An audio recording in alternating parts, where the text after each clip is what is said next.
I recently saw this article and wondered if it's possible to replicate this. I've always considered taking a day trip like this, but never actually tried it myself. The idea of being on a nice warm beach or a foreign city and being back home in time for work the next day is tempting. Well, in today's video, I'll show you how you can do this for yourself, and it's a lot easier than you think. The main part of a day trip is the flight, since there's no need for accommodation as you'll be back the same day. First, start by looking at flight search engines like Skyscanner, Kayak or Google Flights. I'll show you using Google Flights as I quite like the map feature, but the data is essentially the same as other flight search engines. Put your preferred departure airport. It's best you look for one that's close to you and is easy to get to. For me, my home airport, Birmingham, is about 20 minutes Uber ride away. This is important as to make the most of the day trip, we want our flight to be as early as possible, and public transport isn't always available at that time. You can always drive to the airport, but you then have to arrange parking, so just keep that in mind if you intend on doing that.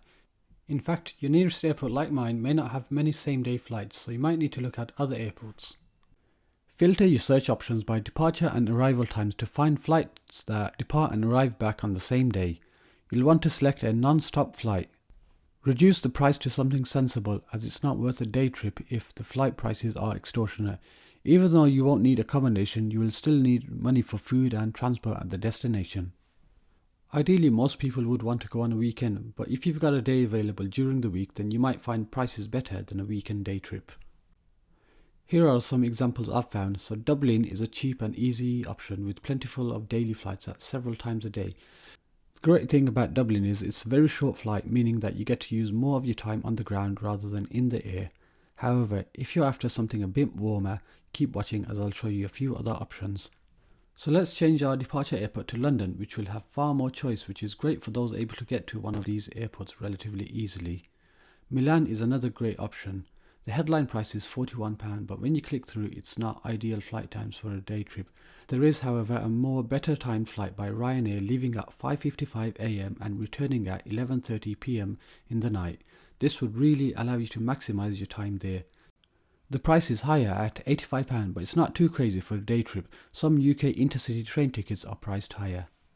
Let's look at another option. Geneva looks good. Let's see what flight times there are. The departure looks good, but the return not so much. To help us with our search, we can actually filter the flights for departure and return times. So let's go ahead and do that. For departure, we'll go with something that's pre-8 am, and for the return, let's choose something after 7 pm. So in this example, we're left with Dublin, Cologne, Zurich, Milan, Marseille, Nice, Malaga and Faro. Let's look at Nice as an option. You have a selection of departure airports around London. Let's pick Gatwick for now, and the return, the latest possible one, which is with Easyjet. £76 isn't bad for a day trip to a warm beach destination. Let's go back a step though, as I want to show you how you can make this flight cheaper and potentially free. This may not apply to everyone, but note that there's a British Airways flight, so if you have a bunch of Avios available, then you might be able to use points for this flight. For day trips, city options would be best, as they would usually have readily available public transport options to and from the airport, and it would be quite easy to get around the city itself. Just a note of caution, make sure you look at the travel times and distance from the airport. Sometimes a taxi might work out cheaper for a group, but more importantly, it might save you time. With Nice, it's 37 minutes via public transport versus 20 minutes in a taxi. With some cities, it also depends what airport you're using. If given the choice of two different airports when searching for flights, take a look at both options, as one might be closer than the other. With Milan, Malpensa Airport is closer than BGY. Now let's take a look at how the timings and logistics would work for a day trip. Let's take Nice as an example. We will assume that we are flying from Luton Airport and driving there if coming from Birmingham, or using public transport if coming from London. With the flight at 6:20 am, I would need to get to the airport around 90 minutes before the flight. I won't be checking in any luggage and would have checked in online already and have my boarding pass ready, and hopefully at that time the security queues will be clear. As it takes about an hour and a half to get to the airport, I'd have to leave about 3 am. This should be sufficient to park the car and make my way to the terminal. If you're travelling by public transport from London, then it's about the same time to get to Luton Airport. As the flight leaves at 6:20 am, arriving at between 4:30 am and 5 am will be fine. The flight time is around 2 hours 10 minutes, getting you into Nice airport at 9:30 am local time. Then it should be no more than half an hour to an hour to exit the airport and catch a taxi, getting you into the city for 10:30 am. If you get the taxi to the promenade, you can use this as your base for exploring. Find a spot to have a late breakfast by the beach or a small snack before you start exploring. There are many sights to see in Nice, so I'll leave this part to your imagination, but if you're stuck for ideas, there are many itineraries available for a day trip in Nice. One way to see the main sights would be to buy a ticket on a hop-on hop-off open tour bus. This allows you to explore the major attractions that Nice has to offer. The entire route is an hour and 30 minutes if you want to do it in one go, but I'd recommend getting off and exploring.